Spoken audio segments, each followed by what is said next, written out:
ديما نشوف الناس تحوص على وصفة نتاع كوتليت تكون ناجحة، يجي الكوتليت بزاف بنين ويجي طايب زبدة. حبيتوا هاد الوصفة تنجح معاكم، تبعوا معايا الطريقة.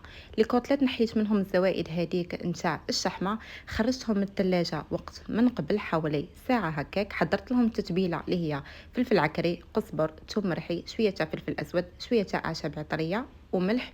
وراح نحلهم في شويه نتاع زيت الزيتون. نخلط المكونات مليح ونصب التتبيله نتاعي فوق لي كوتليت بهذه الطريقه ونسي نوزعها عليهم جيدا. في لاكوكوت حطيت شويه نتاع زيت على النار اللي تكون قاويه، راح نخلي هذاك الزيت يسخن مليح مليح ونحط لي كوتليت يتحمروا، يعني نخليهم ساعه يبداو ياخذوا تحميره مش يخلاه. ومن بعد نزيد حوالي نص كاس تاع ما نكون ضفت على هذيك التتبيله المتبقيه، نص كاس تاع ما، والماء لازم يا البنات يكون ساخن جدا.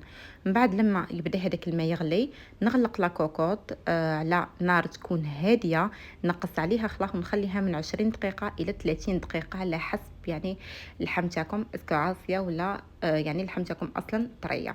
انا خدالي نص ساعه نتاع طياب. قدمت هنايا كما راكم تشوفوا مع عصير فواكه مشكله نتاع لا مارك جي سيت، بزاف بنين وخصوصا كي يكون بارد. كذلك مع جو نتاع الكوتليت اللي طلقوا لما طاب في لاكوكوط، وبلا ما ننساو رونديلات نتاع القارص. جا كيما قلت لكم طايب زبده بزاف طري وبزاف بنين. تستيه معكم باه تشوفوا. ان شاء الله تكون الوصفه نتاع اليوم عجبتكم. نلتقي في فيديو لاحق. دمتم في رعايه الله وحفظه، والسلام عليكم ورحمه الله تعالى وبركاته.